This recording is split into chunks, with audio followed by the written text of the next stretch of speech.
Si mes frères et sœurs, je suis heureux de commencer ce long voyage avec vous. Vous avez bien fait, vous avez choisi un joli thème, un magnifique, meilleur thème, oser.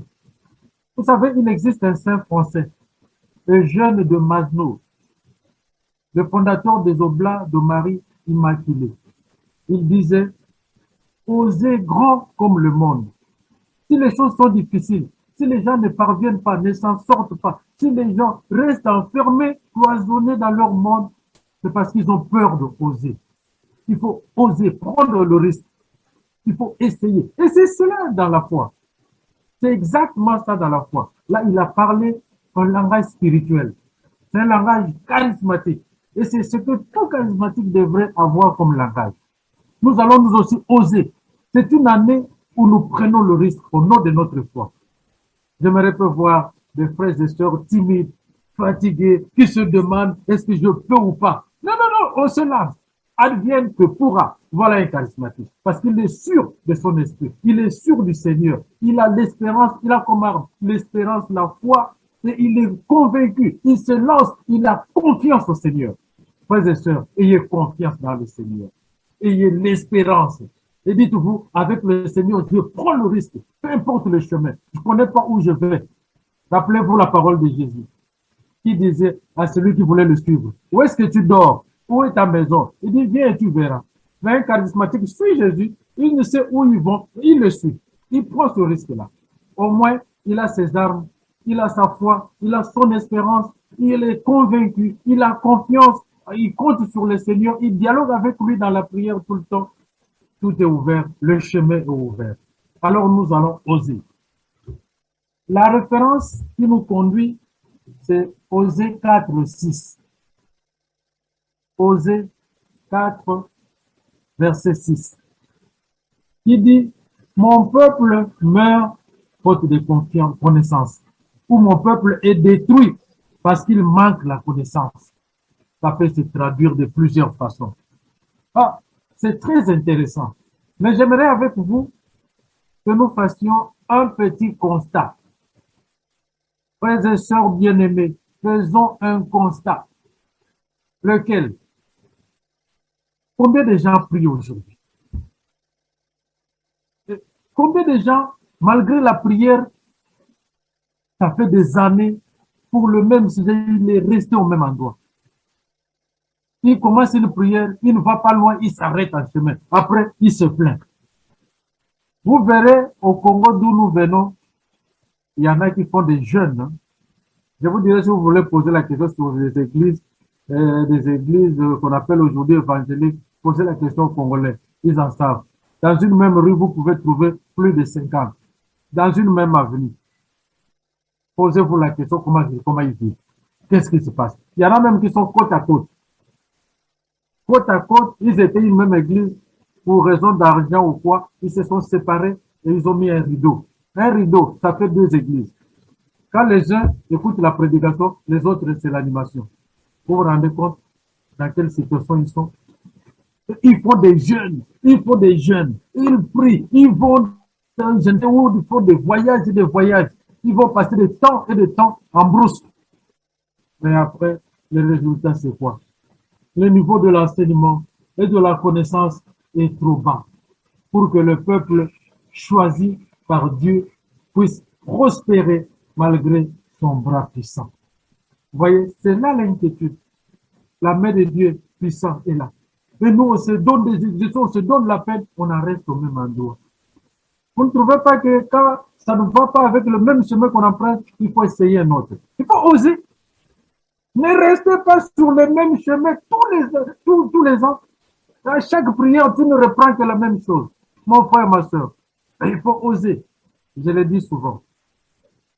Quand on ne connaît pas le Dieu qu'on a compris, on risque d'adorer un Dieu qui n'existe pas. C'est là. l'ignorance va plus loin. Donc, vous vous rendez compte qu'aujourd'hui, effectivement, il se pose beaucoup de problèmes à ce niveau-là de connaissances. Beaucoup de gens perdent. Beaucoup de gens n'accèdent pas à ce qu'ils devraient parce qu'ils ont un problème de connaissances. C'est ce que nous allons essayer de regarder. Là, je suis en train seulement d'énumérer quelques faits, quelques constats. Et on va y aller plus loin. Et vous découvrirez que c'est possible d'aller plus loin. Il peut faire aucun miracle. Là, nous sommes dans Marc 6, verset 5 à 6. Marc, chapitre 6, verset 5 à 6. Pourquoi Jésus ne pouvait pas faire de miracles chez lui, à Nazareth? Il dit pourquoi? Parce qu'il dit, mais ce peuple a un problème de connaissance. Eux, ils s'arrêtaient à qui? À Jésus qu'ils connaissaient. On connaît son père, on connaît sa mère. Et qu'est-ce qu'il va nous dire? Qu'est-ce qu'il peut être d'extraordinaire? Ils sont restés à ce niveau-là. C'est vrai, chacun de nous peut dire, j'ai la connaissance, je prie. Mais de quelle connaissance s'agit-il? Aujourd'hui, comment nous sommes fractionnés, nous sommes divisés. Nous qui prions vraiment, pourquoi ne pas constituer une seule église? Pourquoi ne pas être ensemble? Entre nous, comment nous nous regardons? C'est là le problème. C'est là. Donc, chacun de nous a la connaissance de l'église de Dieu définie, orientée de sa façon. Mais nous, charismatiques, nous n'avons pas une connaissance pêle-mêle. Nous avons une connaissance profonde, une connaissance rigoureuse du Seigneur. Pourquoi? Parce que c'est une connaissance qui découle de l'expérience que nous faisons avec lui. Ce n'est pas une connaissance superficielle, mais qui découle d'une expérience, et l'expérience est communautaire comme individuelle. Alors, frères et sœurs, nous en étions au constat. J'aimerais maintenant, en introduisant notre sujet, que nous regardions certaines choses, certains faits. D'abord, nous parlons du peuple qui meurt faute de connaissance. Il y a deux mots qui peuvent attirer notre attention. Mourir et connaissance. De quel mot s'agit-il? Qui peut mourir? Est-ce que c'est une personne qu'on va enterrer ou une personne comme nous debout? C'est là la question. Il s'agit ici non pas de la mort comme nous accompagnons nos frères qui ont fini leur voyage sur terre. Mais il s'agit de nous qui sommes là debout. On peut être debout avec ce corps matériel, mais tout en étant mort. Est-ce que vous savez, retenez ceci, que l'homme que nous sommes là n'est pas que la personne physique que nous voyons. Ça, c'est la partie matérielle, périssable. Ce n'est pas le vrai homme que nous sommes. Le vrai homme, c'est la partie que nous ne voyons pas qui est immatérielle en nous. Dans chaque homme, nous le sommes. Chacun de nous a cet homme-là. Donc, il y a l'homme physique et l'homme spirituel en nous, que nous ne voyons pas. Et c'est ce vrai homme, c'est lui, la vraie personne humaine, notre vraie identité. C'est simple. Regardez simplement. Quand il y a un souci, vous avez un problème, vous entendrez beaucoup de personnes dire « laissez-moi tout seul, je vais rester tout seul, je vais faire un tour tout seul ». Ça signifie quoi? Il veut maintenant entrer en contact avec cet être-là, avec son vrai soi-même, pour maintenant dégager, comprendre, donner sens à ce qu'il dit. Et c'est cet être-là profond en nous qui entre en relation avec l'être suprême, parce que l'être suprême n'est pas matériel, et c'est lui qui peut passer par cet homme-là pour alors donner sens à notre vie. Est-ce que nous avons connaissance de cet être? Nous-mêmes là, nous marchons pareil, on dit, ah voilà, je suis là, je prends mes décisions. Mais on ne sait pas exactement ce que nous sommes. Nous avons cet être spirituel. Ce qui fait que c'est cet être-là, lorsque nous mourons, quand on nous amène à l'église, à la fin de la prière, le célébrant dit, nous remettons entre tes mains l'âme de telle sœur, de tel frère. C'est cet être-là qui va revêtir notre corps et qui continue la vie. Et quand nous parlons de la vie après la mort, il s'agit de cet être-là qui est en nous, qui doit alors nous amener à la vie éternelle. C'est cet être-là qui revêtira les corps immatériels. Frères et sœurs, vous avez ces deux êtres-là. Nous avons ces deux êtres. Chacun de nous doit dire, j'ai ces deux êtres. Donc ne nous limitons pas à la personne physique, allons plus loin. Vous vous rendez compte là, quelqu'un qui ne le sait pas, il vit une ignorance. Et quelqu'un qui ignore et ne saura pas alors entrer en relation. Et c'est cet être-là qui fonde même notre spiritualité. C'est cet être-là qui est la base de la vie spirituelle de notre prière. Pour prier, quand on dit restons en silence, c'est pour laisser cet être alors s'élever, prendre le dessus sur tout. Ce qui fait que quelqu'un qui prie bien, tu peux passer à côté, il ne te voit même pas. Tu peux passer devant lui, il ne te voit pas. Parce qu'il n'est pas là. C'est cet être-là qui prend le dessus, qui entre en relation avec Dieu. Mais nous, en pleine prière, une mouche qui passe, c'est fini, ça nous distrait. Vous ne trouvez pas que nous ne sommes pas encore, nous ne laissons pas parler cet être-là, nous ne le laissons pas prendre le dessus sur nous. Mon frère, ma soeur, devant tout problème, devant toute situation, recours à ce vrai être qui est en toi. Cherche-le. Et c'est lui qui te permet d'avancer et d'aller plus loin. Alors, dans la Bible, la mort spirituelle signifie la séparation avec Dieu. La mort spirituelle signifie la séparation. Je suis séparé de Dieu. C'est cela la mort. Donc on peut être vivant tout en étant mort. Raison pour laquelle les Français nous ont donné une belle expression, mort-vivant. Les Français nous ont donné une belle expression.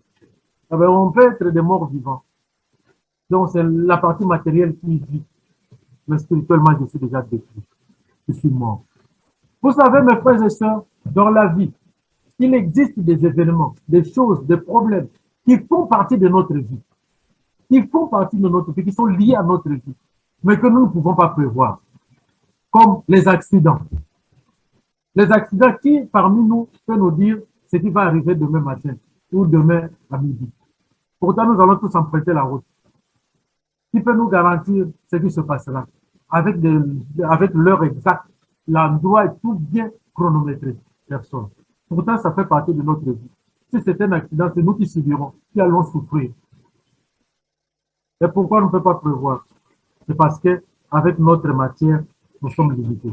Mais si j'entre dans mon être spirituel, si j'utilise cet être-là qui est en moi, et le Seigneur me parle, il nous le dit, nous ne le savons pas, nous n'entendons pas, parce que nous restons physiquement utilisés, engloutis, gérés par cet être matériel. C'est pour qui fait que certaines personnes ont des dons. Ils ont beaucoup de dons. Et pour chacun de nous a des dons. Entre autres, cela, quand on est parent, on a déjà ces dons. Mais est-ce que nous savons laisser ces dons-là agir et nous guider? Beaucoup de personnes, vous verrez, ils te disent le matin, non, non, mon frère, n'emprunte pas ce chemin-là. N'emprunte pas tel chemin. Ne va pas à tel endroit. Ça nous arrive parfois de douter des idées. Donc, vous comprenez, beaucoup de personnes passent à côté. Beaucoup de personnes passent à côté d'opportunités divines, de beaucoup d'opportunités divines. Ils ne laissent pas pleinement leur héritage et ne jouissent pas abondamment des promesses de Dieu parce qu'elles sont dépourvues de connaissances. Dépourvues de connaissances, nous laissons passer les opportunités de Dieu. Autre chose, l'ignorance conduit le peuple de Dieu vers la destruction. Ça nous conduit vers la destruction et nous empêche de connaître notre vraie identité. L'ignorance nous conduit vers la destruction. Ça peut être l'autodestruction, je me détruis moi-même, ou aussi je peux détruire l'Église parce que par mon ignorance, si je suis responsable, j'entraîne l'Église sur le chemin, un chemin dangereux. Et là, nous allons nous détruire. Donc, l'ignorance nous conduit à la destruction et nous empêche de connaître notre vraie identité. Là, nous pouvons nous dire que quand nous ignorons une chose, nous ne pouvons pas profiter des bienfaits et des avantages procurés par la connaissance de cette chose.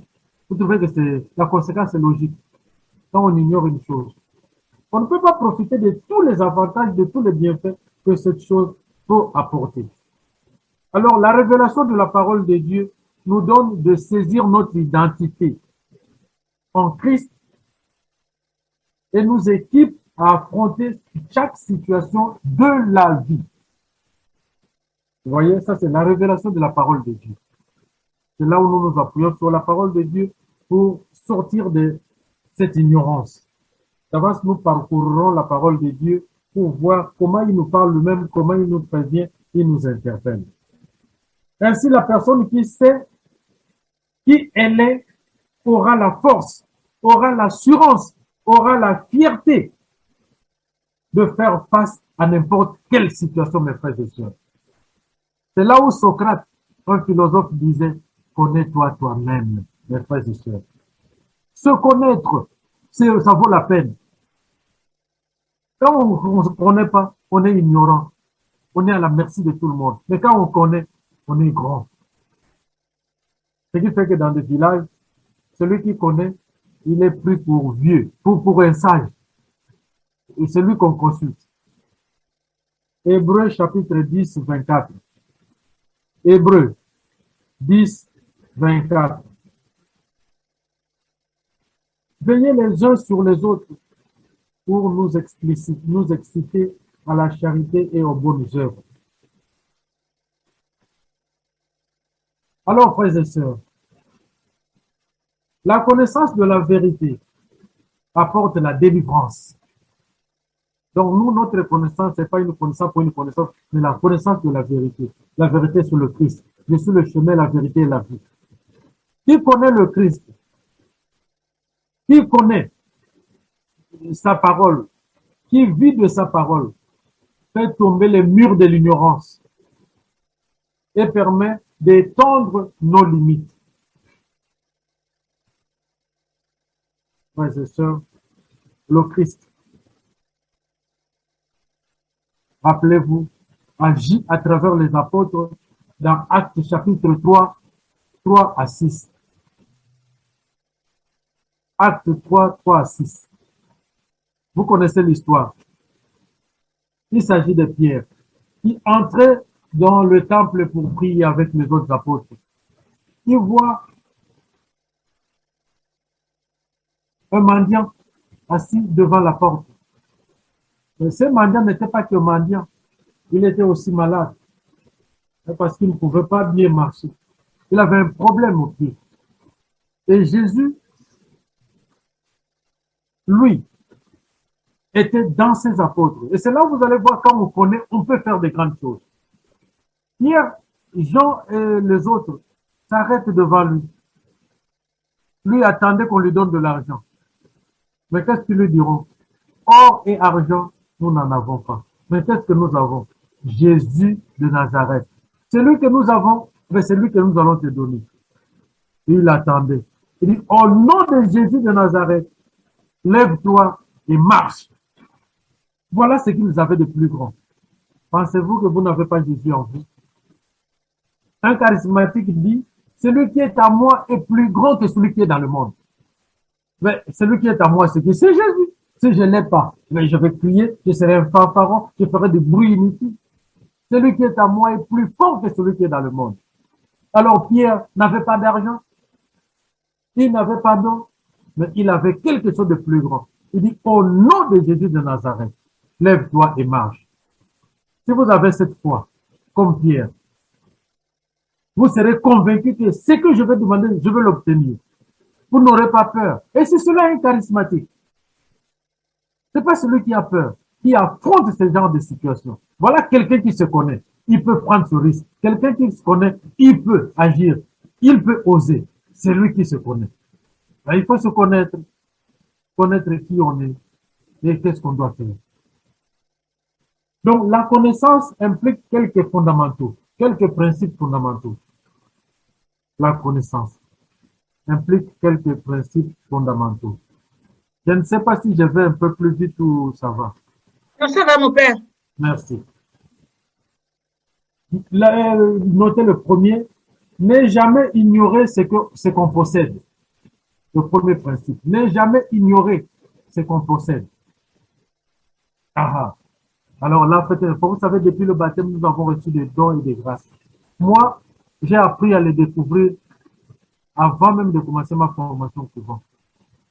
Et avec tous mes fidèles que je reçois au baptême, je les entraîne à découvrir leurs dons et charisme. C'est important. Entraînez-vous. Comment vous voulez agir comme un médecin? Tu es médecin, on t'envoie dans un hôpital. Quelle est ta spécialité? Tu ne connais pas, tu ne seras pas soigné. Ça ne veut pas dire que tu n'es pas meilleur. Mais c'est parce que tu ne te connais pas, tu es limité.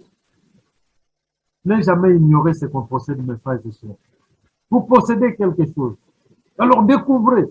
J'aimerais qu'au cours de cette année, avec tous ces enseignements, vous arriviez à découvrir ce que vous avez. Et mettez-les en application. Vous verrez. Vous me donnerez raison. Je sais quels sont mes dons et mes charismes. J'aimerais que vous le disiez vous aussi.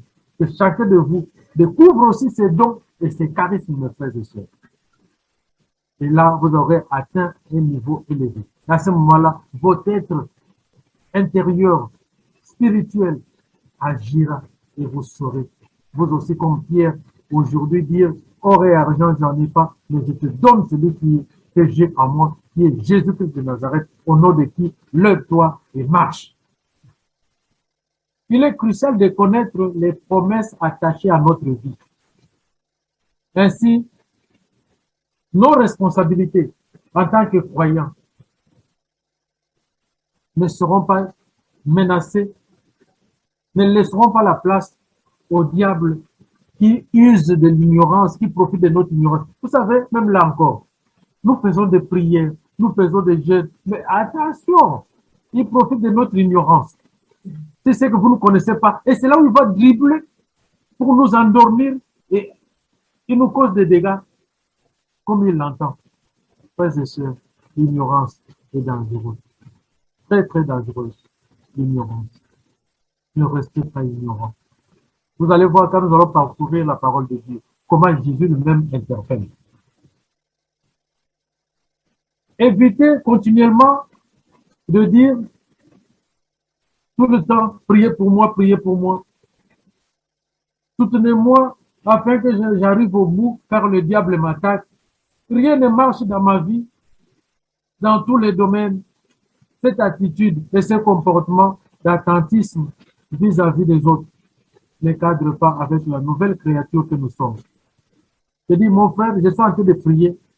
Peut-être j'ai besoin de soutien. Ah, ça c'est autre chose. Rien ne marche, je ne peux rien. Priez pour moi. Ça veut dire, moi, je fais pour moi-même, je croise les bras pour vous prier pour moi. Non, c'est moi qui fais le premier pas. C'est moi. Et les autres viendront me soutenir. Rappelez-vous, Jésus disait toujours, ta foi t'a sauvé. C'est ta foi. Et la foi de l'Église vient en surplus, vient te soutenir. Mais c'est ta foi d'abord. Aussi, bon, là, vous pouvez regarder dans Romains chapitre 8, verset 37. Romains 8, 37. Mais dans toutes ces choses, nous sommes plus que vainqueurs par celui qui nous a aimés. Au lieu de rester à pleurer, au lieu de rester à dire ça ne va pas. Non, non, non, moi-même, je l'attaque d'abord. Et la force des autres chasseront celui qui nous menace, qui nous dérange. Par nos prières, nous pouvons défier les circonstances adverses de notre vie.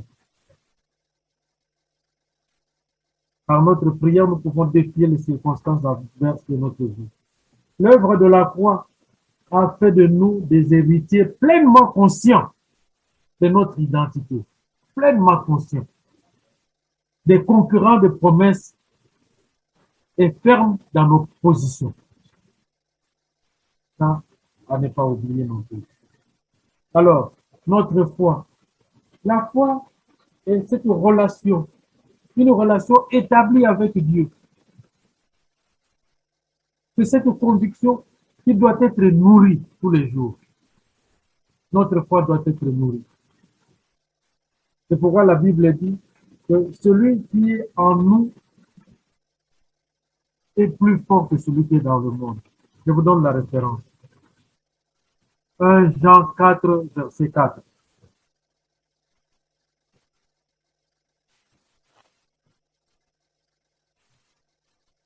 N'oubliez pas ce verset. Ça, c'est un verset chéri par les charismatiques.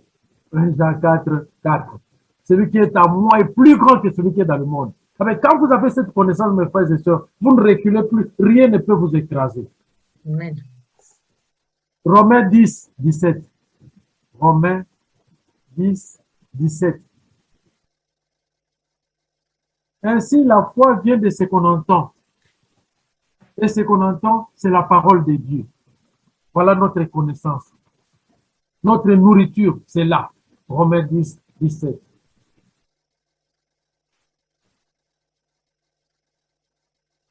Découvrons notre identité, prenons les devants et proclamons qui nous sommes chaque jour, chaque matin, frères et sœurs, à midi, le soir. Comme ça, le malin, le diviseur, aura peur de nous, aura peur des gens qui découvrent la vérité. Il a peur de ceux qui se connaissent. Et quand on ne se connaît pas, il nous utilise comme un objet. Vous savez, il y a une dame qui a 3 enfants. À cause des soucis, de certaines situations, elle a voulu se donner la mort. Ici où je travaille. Elle a voulu se donner la mort. Vraiment, elle en était à la dernière minute. Et c'est tombé comme par hasard. J'étais de passage. Je ne sais, elle n'a même pas compris ce qu'il a amené chez moi. Et quand elle m'en a parlé, elle dit, ma soeur, tu te connais. Ah, il y a quelque chose que tu oublies. Tu sais que d'abord, le Seigneur est en toi. Tu sais que le Seigneur habite dans ta vie à travers l'être supérieur, l'être spirituel que tu ne vois pas. Est-ce que tu l'as consulté? Tu as discuté avec cet être-là. Toi, tu te contentes de la partie physique. Tu as oublié que tu n'es pas que physique. Alors, avec cet être-là, tu découvriras que si le Seigneur a accepté, a permis que tu aies un tel enfant, que tu aies de telles situations, c'est parce qu'il sait que tu étais capable.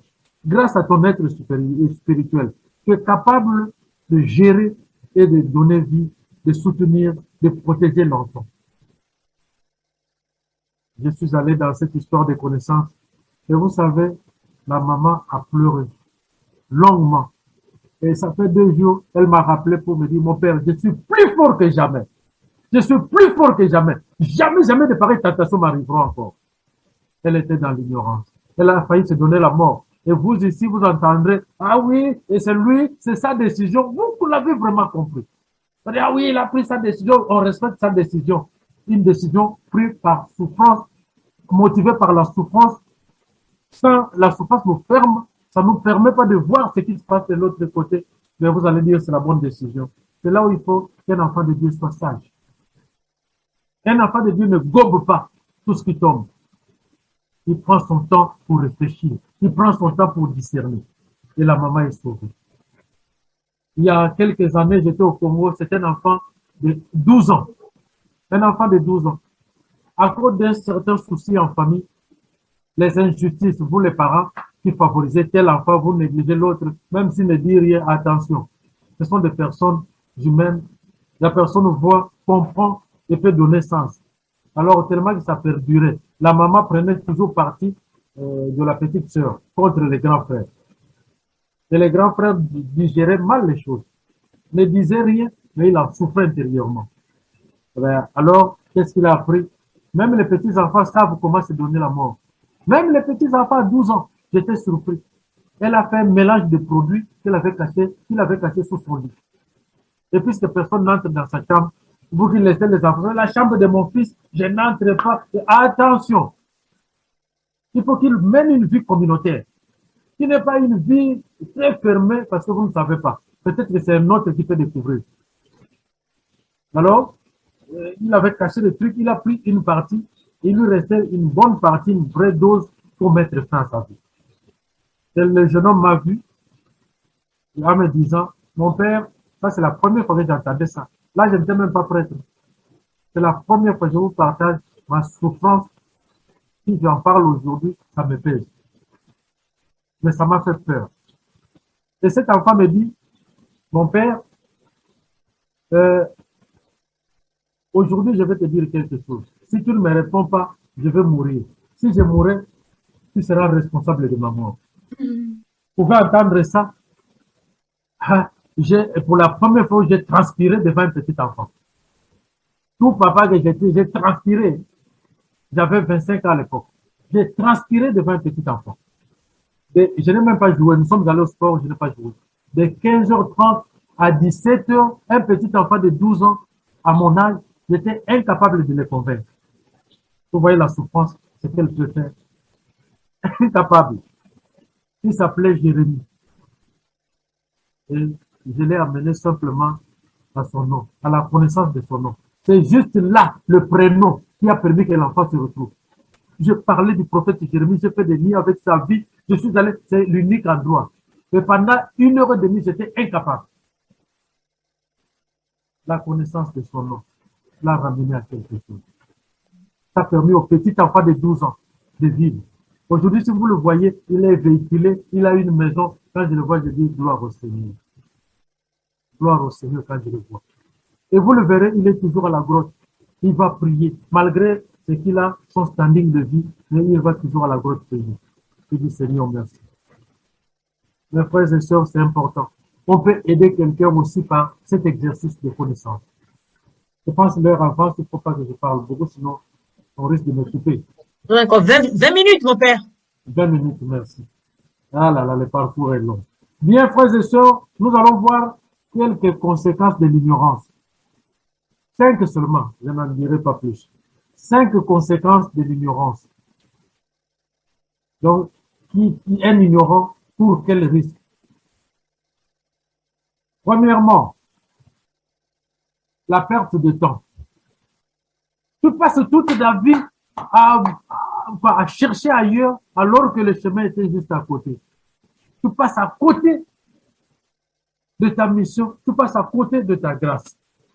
Le temps est précieux, frères et sœurs.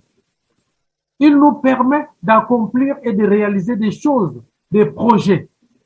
Sa perte peut nous faire rater des opportunités, des rendez-vous. Et cela est vrai, aussi vrai dans notre vie sociale que dans notre vie spirituelle. Ne pas connaître le chemin ou un itinéraire quelconque nous conduira à faire des détours. Voilà pourquoi beaucoup de personnes dans leur prière ne font que des détours. Beaucoup de personnes dans leur vie spirituelle ne font que des détours. Perte de temps. Pourquoi? Parce qu'ils partent de l'ignorance. Or, se détourner d'une voie pour une autre est déjà une perte de temps. Ne pas connaître le mode d'emploi d'une machine, d'un appareil, peut nous faire perdre beaucoup de temps quant à sa manipulation. C'est là où je disais, découvrez d'abord, si vous connaissez Dieu, vous connaissez votre être spirituel qui est en vous, vous connaissez la vérité qui est le Christ, par sa parole, approfondissez et mettez en relation tous ces trois axes. Vous verrez, vous allez chasser l'ignorance et vous irez très loin. C'était la première conséquence de l'ignorance, donc la perte de temps. La deuxième conséquence de l'ignorance, c'est le stress et l'énervement. Oh là là là là là là. Il y en a même en pleine prière, il se fâche. Il se fâche. Comme une maman, c'était dans une prière de malade. Ça, c'est au Congo. Elle prend la prière, la parole, pour intercéder parce que la parole était à l'Assemblée. Elle dit, Seigneur, je te prie pour tous nos malades. Donne-leur la grâce de bien mourir. Ah, mais les gens ont murmuré. Les gens ont murmuré dans l'Assemblée. Oh, les malades ont dit, mais nous ne voulons pas mourir, nous avons besoin de la vie. Et quelle est cette mauvaise prière? Et voilà. Ça peut être une bonne prière, Mais ça crée du désordre dans l'Assemblée, du désordre alors, des dislocations. Est-ce qu'ils étaient en prière? Vous voyez? Le stress. Tout cela pourquoi? Parce que nous, ils étaient dans l'ignorance. Mais c'est la prière de demander la grâce de bien mourir. Ça, c'est ce que nous faisons tous les jours. À travers tous les religieux, à travers le cantique de Simeon. Ils le font. Mais parce que tout le monde ne le sait pas, mais voilà, là, ça crée du désordre. Ils se sont fâchés contre cette dame, et pourtant la prière était bonne. Ils voulaient entendre, quand on prie, en voulant entendre que des mots qui nous intéressent, mes frères et sœurs. En voulant seulement qu'on nous dise ce que nous voulons. Ah ben c'est là, voilà une autre porte d'ignorance. Nous voulons qu'on nous dise ce que nous voulons, qu'on chante comme nous voulons, qu'on fasse ce que les mots qui nous intéressent, même pour la parole de Dieu. Là, nous frôlons l'ignorance. Nous sommes dans l'ignorance. Donc, les énervements, le stress sont des conséquences aussi de l'ignorance. Troisièmement, se faire du mal, mettre sa vie en danger. Ah, c'est ça. Quand on est ignorant, on met sa vie en danger. Et on se fait parfois du mal par des prises de décision, par des options, par des positionnements. Ne pas connaître le dosage d'un médicament peut entraîner la mort, des complications de santé. Ne pas connaître les dangers d'une route, ceux qui ne connaissent pas le code, qui brûle le feu rouge. Tu ne sais pas qui vient en face, à quelle vitesse. Mais toi, tu viens d'aiguiller le feu. La conséquence, c'est évident. Donc, vous voyez, on met sa vie en danger. Et nous, combien de personnes qui vont prier, qui entrent là où il ne fallait pas. Simplement, ils se disent par ignorance, je suis allé essayer. Vous savez combien de personnes nous recevons? Il y a un qui me disait, il est allé voir quelqu'un à Paris, ça ne fait pas longtemps, il y a à peu près 3 mois. Cette personne lui a donné 2 œufs. 2 œufs. Toi, tu vas prier, on te donne encore 2 œufs pour venir cacher à la maison les enfants de Dieu. Mais vous serez ignorants jusqu'à quand? Quelqu'un qui te dit, il te donne un petit papier, voilà les marabouts, si tu as besoin de femmes, si tu as besoin, je pense les frères et sœurs qui sont mariés, ils sont passés par les marabouts. Hein. Sinon, je vais vous amener à Barbès. Il te distribue des petits papiers. Ah, mais si tu as besoin d'une femme, tu as besoin d'argent. Mais lui qui veut vous distribuer des femmes, il en a combien? Il est riche. S'il était riche, c'est là où il devrait se mettre. Il aurait pu distribuer gratuitement. Mais vous voyez, l'ignorance nous mène à frôler des risques, à mettre notre vie en danger. Non, les enfants de Dieu. Réveillons-nous. 4e conséquence de l'ignorance. La manipulation, la tromperie, la séduction. La manipulation, la tromperie et la séduction. Un ignorant, on le manipule. Un ignorant. Vous verrez, en Afrique, il y a beaucoup de personnes, dans beaucoup de villages, les gens qui n'ont pas beaucoup étudié, il faut voir les politiciens, ce qu'ils font. Il faut aller voir. À un moment donné, j'étais moi aussi, j'ai travaillé dans des coins les plus reculés, et j'ai vu des choses. J'étais obligé de prendre des positions. J'ai été poursuivi parfois pour ces histoires. Mais on prend le risque. Au nom de notre foi, je suis vivant, mais j'ai pris le risque. Demain, c'est vous. Des vieilles mamans, au lieu d'aller dans leur champ, vont passer toute la journée à attendre un sénateur pour la candidature qui leur donneront juste un pan et une babouche en plastique. Les pauvres mamans dans la forêt, dans les fins fonds du village, est-ce qu'ils ont besoin de babouche en plastique? Ces pannes-là, ils le porteront combien de temps? C'est comme ça qu'il faut respecter nos mamans toute la journée debout. Et lui, il vient à quelle heure? À 15 heures. Pourtant, les pauvres dames étaient là depuis 7 heures, en train d'attendre le chef, leur Dieu. Voilà comment on les manipule. Parce qu'ils ne connaissent pas leurs droits. Et on les traite de n'importe comment. Le diable fait pareil. Mais pour qui est ignorant. Donc, ne pas connaître ses droits civiques peut entraîner que l'on soit manipulé.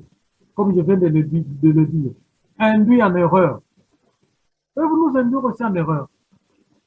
Et pareil dans la vie spirituelle. Ne pas connaître le prix, la valeur d'un objet peut entraîner qu'on nous escroque. Les escrocs en profitent bien parce que nous ne savons pas manipuler l'ordinateur. Nous ne savons pas, on vous envoie, on vous balance quelque chose, vous dites oui, vous répondez, il en profite. Réveillons-nous, enfants de Dieu. Pareil dans la vie spirituelle. Il est là le malin. Cinquième conséquence de l'ignorance. Cinquième, la limitation et le blocage. Vous êtes limité, vous êtes bloqué. Ah, rien ne marche, mais c'est parce que tu ne sais pas que tu avais ouvert une porte. L'autre en a profité, mes frères et sœurs. La limitation et le blocage. Cinquième conséquence, donc, de l'ignorance. Ne pas connaître son potentiel, ses grâces, ses dons et talents fera en sorte que nous soyons limités dans l'exercice de nos fonctions dans la vie en général. Car on ne peut faire des choses que l'on connaît, vous le savez, mes frères et sœurs. Ne pas connaître ses droits et devoirs nous bloque, nous empêche pleinement de nous épanouir. Donc, vous voyez que c'est un sujet intéressant de connaître. Quelqu'un qui prie, qui se dit charismatique, et qui ne connaît pas ce que c'est être charismatique. Vous ne trouvez pas que tu deviens la proie de l'ennemi. L'ennemi va passer par toi pour attaquer, pour détruire. Tu es parent, tu ne sais pas quel pouvoir un parent a, un pouvoir spirituel qu'a un parent sur la famille. Vous ne trouvez pas que vous mettez la famille en danger. Un parent qui sort, qui rentre ivre. Et vous ne savez pas que toute la famille court le même risque. Je pense que vous ne ferez pas comme un prêtre qui cherchait comment se rendre à la poste. Il ne connaissait pas la route. Alors, il voit un mec bourré. Il lui demande, ben, est-ce que tu peux m'indiquer la poste? Il lui dit, voilà, tu passes par là. Il s'en va et il retrouve la poste. Au retour, le prêtre vient très zélé. Il se dit, ah, c'est lui-là, il faut que je l'évangélise. Il dit, mais tu sais, je vais t'apprendre comment aller au ciel. Mais il faudrait que tu apprennes à aller au ciel, alors tu dois te débarrasser de ta situation. Mais le mec lui dit, toi, tu as d'abord eu du mal à te rendre à la poste. C'est seulement pour aller au ciel que tu connaîtras. Pour aller à la poste, c'est moi qui t'ai orienté. Et pour aller au ciel, donc toi, tu sauras. Vous voyez, parfois, le petit souci, c'est pour rigoler. Et vous voyez comment l'homme pensait détenir posséder la connaissance. Mais là, il se trouve devant quelqu'un qui peut l'interpeller. Quelle belle interpellation. Ça veut dire, alors il faut apprendre à connaître, même si ça ne colle pas. Ce n'est pas la même réalité. Mais on peut comprendre d'abord, il voulait l'interpeller. Toi-même, ça veut dire maîtrise bien ce chemin-là dont tu veux me parler. Donc, parents, vous aussi, vous avez cette mission. Alors, je pense qu'il nous reste peu de minutes. Je veux parcourir. J'ai beaucoup d'expériences. Vous verrez les références bibliques. Tout ça sont des références bibliques. Je pourrais vous les envoyer.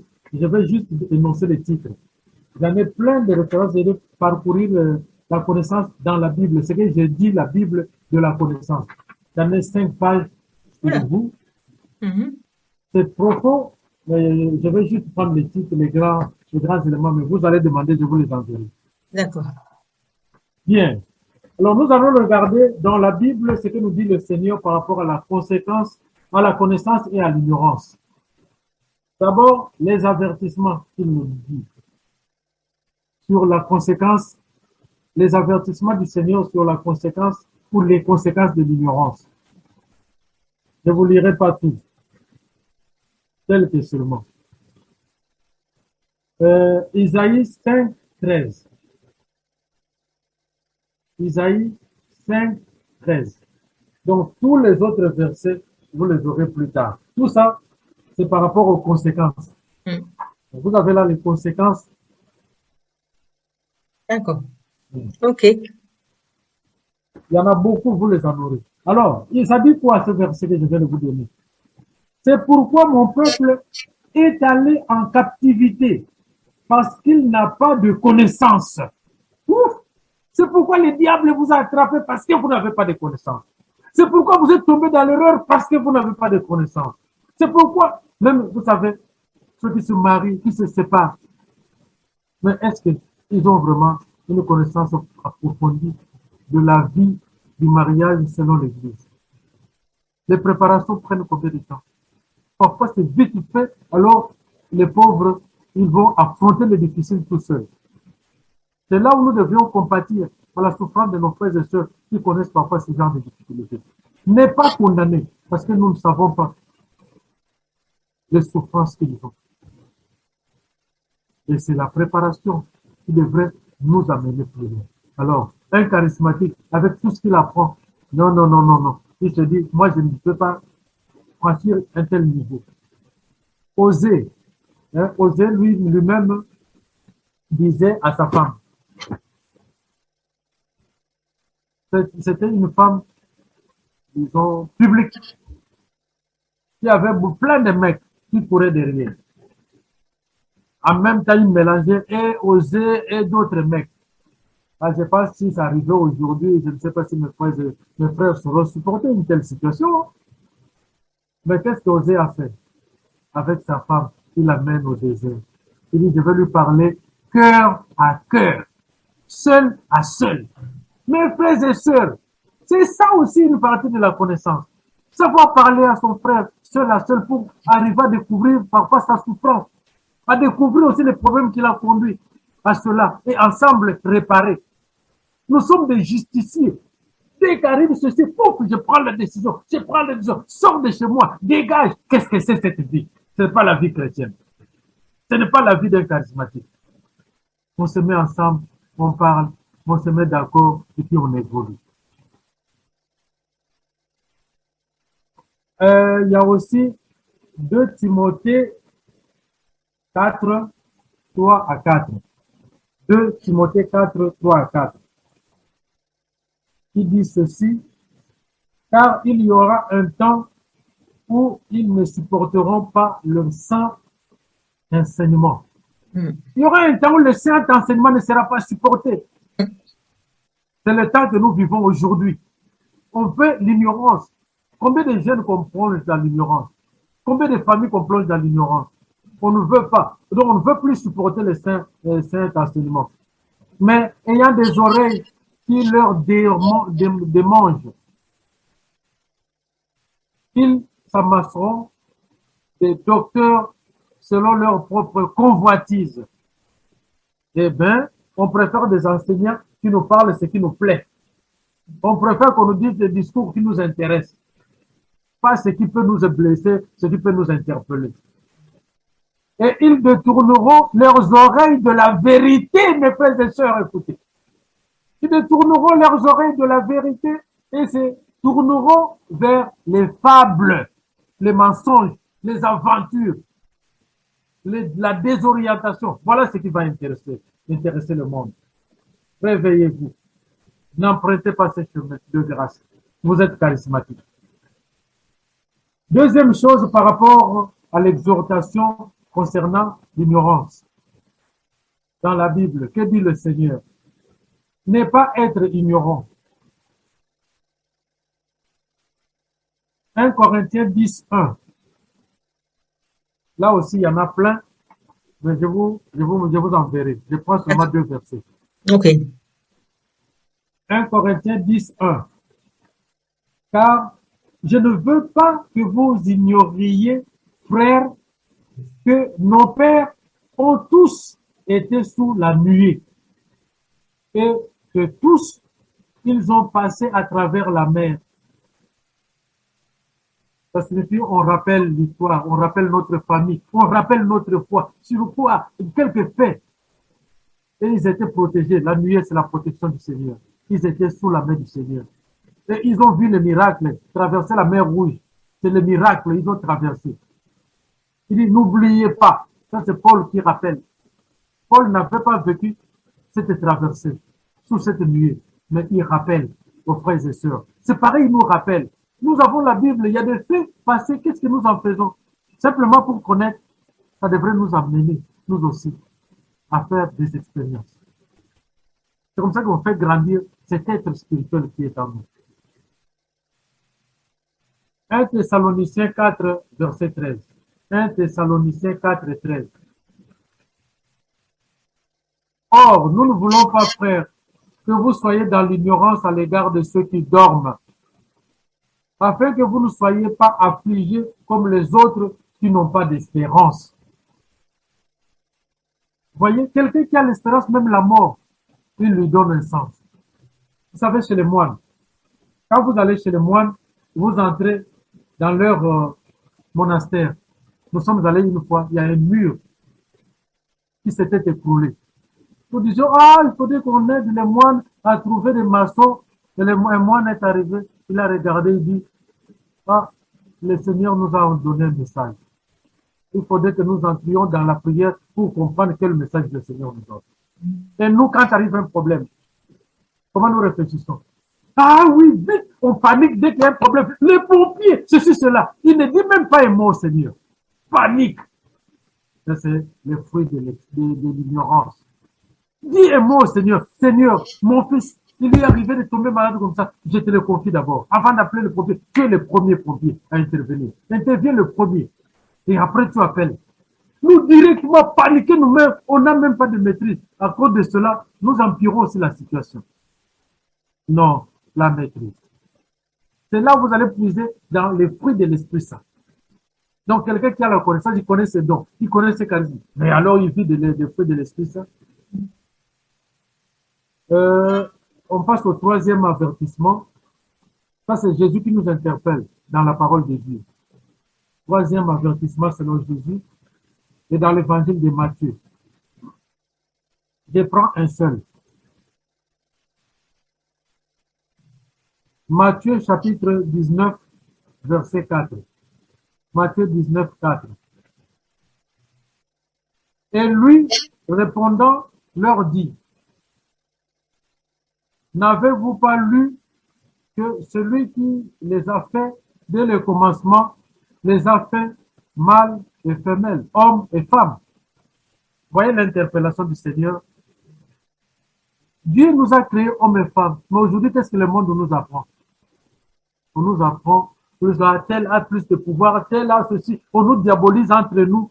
Et même la vie en famille connaît ce problème, cette souffrance. L'avant-dernière interpellation, je pense que les minutes courent. Je dois courir pour désolé. Alors, ne savez-vous pas les principaux rappels du Seigneur? Donc, les rappels du Seigneur. 4. Je donne un exemple. Romains 6, 16.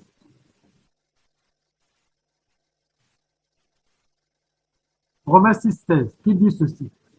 Ne savez-vous pas qu'à quiconque vous vous livrez vous-même comme esclave pour obéir, vous êtes esclave de celui à qui vous obéissez, soit du péché pour la mort, soit de l'obéissance pour la justice. Ah, ça c'est important, intéressant. Vous voyez, on se livre parfois. Vous allez vous livrer. Vous voyez l'ignorance, ça peut amener jusque-là. Vous vous livrez. Mais il faut avoir la connaissance pour savoir à qui on se livre. Mes frères et sœurs, je vous ai toujours dit, tu n'as pas à poser ta tête, à donner ta tête à n'importe qui pour te poser la main. Vous voyez quelqu'un dans la rue, oui, il prie, il peut m'imposer les mains sur moi. Tu connais cette personne. Mais quand tu vas te mettre des histoires et ça va affecter ta vie, demain tu pleures, qu'est-ce qui m'est arrivé? Je ne comprends plus ma vie. Tu ne comprends plus ta vie. Tu devrais comprendre plutôt la personne qui t'avait imposé les mains. Attention, attention. Vous obéissez parfois à ce qu'on ne devrait pas obéir. Quand on obéit à un malin, à quelqu'un qui veut vous dribbler, et vous allez obéir à la mort. Et quand on obéit au Christ, on obéit à la vie. Choisissons d'obéir au Christ. Vous voyez l'ignorance même dans les choix, même dans les prises de parole, même dans la compréhension de ce genre de choses. Autre chose. Genèse chapitre 44, verset 15. Genèse 44, 15. Et Joseph leur dit, quelle action avez-vous faite? Ne savez-vous pas qu'un homme tel que moi sait deviner? Il est conscient de la grâce qu'il a reçue du don et Joseph s'appuie sur cela. Les gens doutaient, se posaient des questions. Ils ne savaient pas ce qu'il faut faire là quand il était en prison. Il dit, mais vous vous demandez, vous vous inquiétez, vous posez la question. Vous ne voyez pas ce qui se passe.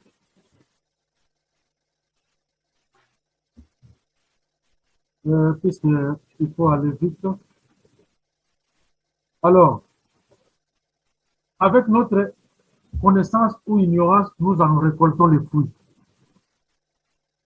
On peut en récolter des fruits. Jérémie 6, 19. Jérémie 6, 19. On est vraiment vers la fin, je vais bientôt conclure. Écoute, terre, voici, je fais venir un mal sur ces peuples, le fruit de leurs pensées, le fruit. Vous voyez, même des pensées, le Seigneur veut punir à partir de nos pensées. Car ils n'ont pas été attentifs à mes paroles et ma loi, ils l'ont rejetée. Je pense que vous vous souviendrez de ce verset pour vous dire, il faut faire attention. Bien, ma sœur, je pense qu'il faudrait que je conclue. Oui, mon père. Merci. La connaissance, mes frères et sœurs, est utile. La connaissance nous permet de grandir dans notre foi. La connaissance nous délivre de l'ignorance. La connaissance nous permet de nous enrichir. La connaissance nous permet de nous rapprocher plus de Dieu. La connaissance nous permet de faire des expériences. La connaissance nous permet de sauver les autres. La connaissance nous élève à un niveau que nous n'avons pas. La connaissance nous fait grandir. Et tout autour de nous, les méchants fuient. Et nous sécurisons les autres. Nous sécurisons nos familles. Nous sécurisons nos voisins. Ayons connaissance pour atteindre ce niveau-là. C'est une chance pour un charismatique qui ne veut pas vivre l'ignorance. On est charismatique, ça veut dire charismatique, quelqu'un qui n'est pas ignorant. Il aura une vraie vie. Il aura une vie bien solide. Une foi qui ne bascule pas, qui ne chancelle pas. Et il saura alors soutenir l'Église. Si le pape disait, le pape Jean-Paul II, que le charismatique, c'est une chance pour l'Église. Mais c'est pourquoi? Parce qu'ils vivent de leur connaissance, la vraie connaissance de Dieu. Ils ne pataugent pas. Et avec cela, ils soutiennent l'Église, ils sauvent l'Église. Ayons pitié de nos enfants. Ayons pitié de nos frères et sœurs. Ayons pitié de tous ces enfants que nous voyons dans la rue, tous ces pauvres jeunes qui vivent dans l'ignorance. Mes frères, ayons souci de ces enfants. C'est parce qu'ils ne connaissent pas. Mais quand on discute avec eux, on parle avec eux profondément, les enfants changent. Combien je reçois qui viennent pleurer dans mon bureau? On les laisse dans leur ignorance. Ils ne savent pas. Peut-être c'est parce que nous-mêmes aussi, nous ne savons pas. Non, réveillons-nous, mes frères. Nous avons à sauver même ce pays, à sauver notre Église. Quand la France était grande, quand la France était la fille aimée de l'Église, elle savait se donner. Elle a sauvé le monde. Elle a sauvé, elle a intervenu pour beaucoup. Et aujourd'hui, la France est tombée trop bas. C'est nous qui allons soutenir ces peuples qui souffrent. C'est nous, par notre reconnaissance, par notre amour, qui allons appeler à tirer beaucoup de grâce du Seigneur. Combien de fois la Vierge Marie est apparue ici? Combien de fois le Saint Joseph, Jésus lui-même? C'est pas pour rien. Pour le malin veut aujourd'hui manipuler toutes les vies pour détruire les pauvres peuples. Et nous, qu'est-ce que nous faisons, nous, charismatiques? Soyons d'abord conscients. Sachant qui nous sommes nous-mêmes pour soutenir tous ceux qui sont ici, nous-mêmes qui sommes ici. Nous courons ce risque-là, le malin est là. Il est en train de jouer son rôle. Il prend le dessus. Et réveillons-nous pour soutenir nos frères et sœurs. Nous serons sauvés qu'avec les autres. Pas tout seuls. Et nous pourrons être heureux tout seuls. Donc, il existe des connaissances nuisibles que nous vivons dans notre monde. Il y a des connaissances nuisibles et des connaissances qui rendent heureux. Alors, la connaissance de Dieu nous rend heureux. La connaissance de ce monde, vous voyez déjà l'allure qu'elle prend. Elle est nuisible. C'est nous qui allons nous lever au nom de notre foi. Prenons courage, tenons bon pour sauver